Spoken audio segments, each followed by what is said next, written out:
मित्रों, गीता के 13वें अध्याय में भगवान श्री कृष्ण ने अर्जुन को क्षेत्रज्ञ विभाग योग के संदर्भ में शिक्षा दिए हैं। भगवान कहते हैं अर्जुन से कि यह शरीर क्षेत्र नाम से कहा जाता है और इसको जो जानता है उसको क्षेत्रज्ञ नाम से लोग कहते हैं, उसको तत्वज्ञानी भी कहते हैं। हे अर्जुन, तू सब क्षेत्रों में क्षेत्रज्ञ जीवात्मा भी मुझे ही जान, और क्षेत्रज्ञ क्या विकार सहित प्रकृति का और पुरुष का जो तत्व से जानना है वह ज्ञान है। ऐसा मेरा मत है। यह क्षेत्र जो और जैसा है तथा जिन विकारों वाला है और जिस कारण से जो हुआ है तथा वह क्षेत्रज्ञ भी जो और जिस प्रभाव वाला है वह सब संक्षेप में मुझसे सुन। यह क्षेत्र और क्षेत्रज्ञ का तत्व ऋषियों द्वारा बहुत प्रकार से कहा गया है और विविध वेद मंत्रों द्वारा भी विभाग पूर्वक कहा गया है तथा भली भांति निश्चय किए हुए युक्त ब्रह्म सूत्र के पदों द्वारा भी कहा गया है। 5 महाभूत अहंकार, बुद्धि और मूल प्रकृति भी तथा 10 इंद्रियां, 1 मन और 5 इंद्रियों के विषय शब्द, स्पर्श, रूप, रस और गंध तथा इच्छा, द्वेष, सुख, दुख, स्थूल देह का पिंड, चेतना और धृति, इस प्रकार विकारों के सहित यह क्षेत्र संक्षेप में कहा गया। श्रेष्ठता के अभिमान का अभाव, दंभाचरण का अभाव, किसी भी प्राणी को किसी प्रकार भी न सताना, क्षमा भाव, मन वाणी आदि की सरलता, श्रद्धा भक्ति सहित गुरु की सेवा, बाहर भीतर की शुद्धि, अंतःकरण की स्थिरता और मन इंद्रियों सहित शरीर का निग्रह, इस लोक और परलोक के संपूर्ण भोगों में आसक्ति का अभाव और अहंकार का भी अभाव, जन्म मृत्यु जरा और रोग आदि में दुख दोषों का बार बार विचार करना, पुत्र स्त्री घर और धन आदि में आसक्ति का अभाव, ममता का न होना तथा प्रिय और अप्रिय की प्राप्ति में सदा ही चित्त का सम रहना, मुझ परमेश्वर में अनन्य योग के द्वारा अव्यभिचारिणी भक्ति तथा एकांत और शुद्ध देश में रहने का स्वभाव और विषयासक्त मनुष्यों के समुदाय में प्रेम का न होना, आध्यात्मिक ज्ञान में नित्य स्थिति और तत्व ज्ञान के अर्थस्वरूप परमात्मा को ही देखना, यह सब ज्ञान है और जो इससे विपरीत है वह अज्ञान है, ऐसा ही कहा जाता है।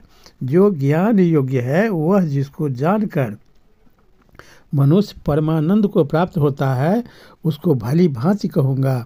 वह आदि रहित परम ब्रह्म नौ सत्य ही कहा जाता है। नौ सत्य वह सब और हाथ पैर वाला, सब और नेत्र, सिर और मुख वाला और सब और कान वाला है, क्योंकि वह संसार में सबको व्याप्त करके स्थित है।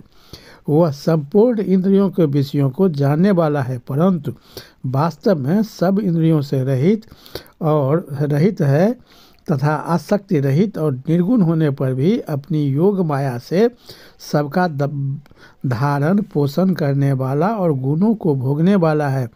वह चराचर सब भूतों के बराबर भीतर परिपूर्ण है और चर अचर रूप भी वही है, और वह सूक्ष्म होने से अभिज्ञेय है तथा अति समीप में और दूसरे में भी स्थित वही है, और वह विभाग रहित एक रूप से आकाश के सदृश परिपूर्ण होने पर भी चराचर संपूर्ण भूतों में विभक्त सा स्थित प्रतीत होता है।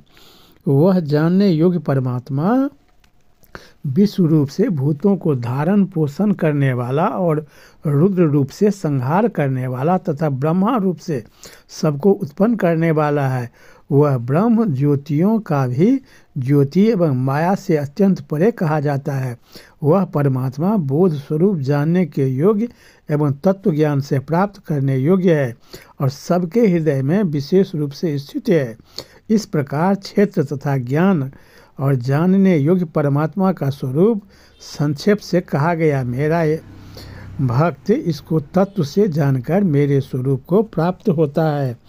परमात्मा को कितने ही मनुष्य तो शुद्ध हुई सूक्ष्म बुद्धि के से ध्यान के द्वारा हृदय में देखते हैं, अन्य कितने ही ज्ञान योग के द्वारा और दूसरे कितने ही कर्म योग के द्वारा देखते हैं, परंतु इनसे दूसरे स्वयं इस प्रकार न जानते हुए दूसरों से सुनकर भी तदनुसार उपासना करते हैं, और वे श्रवण परायण पुरुष भी मृत्यु रूप संसार सागर को निसंदेह तर जाते हैं।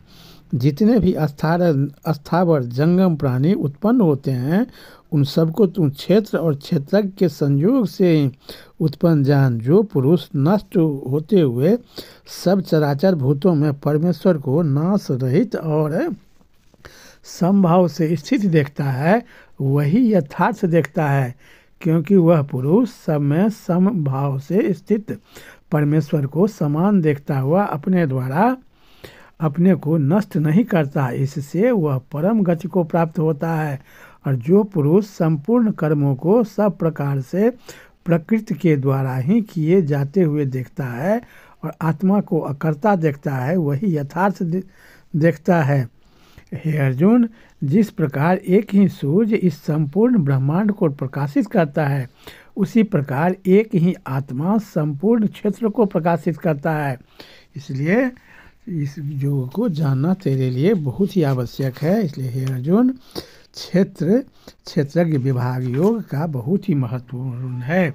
इसका अभ्यास कर। तो मित्रों, बहुत बहुत धन्यवाद। इस सब तरह कहानी सुनने के लिए कृपया मेरे चैनल के साथ बने रहें। तब तक जय श्री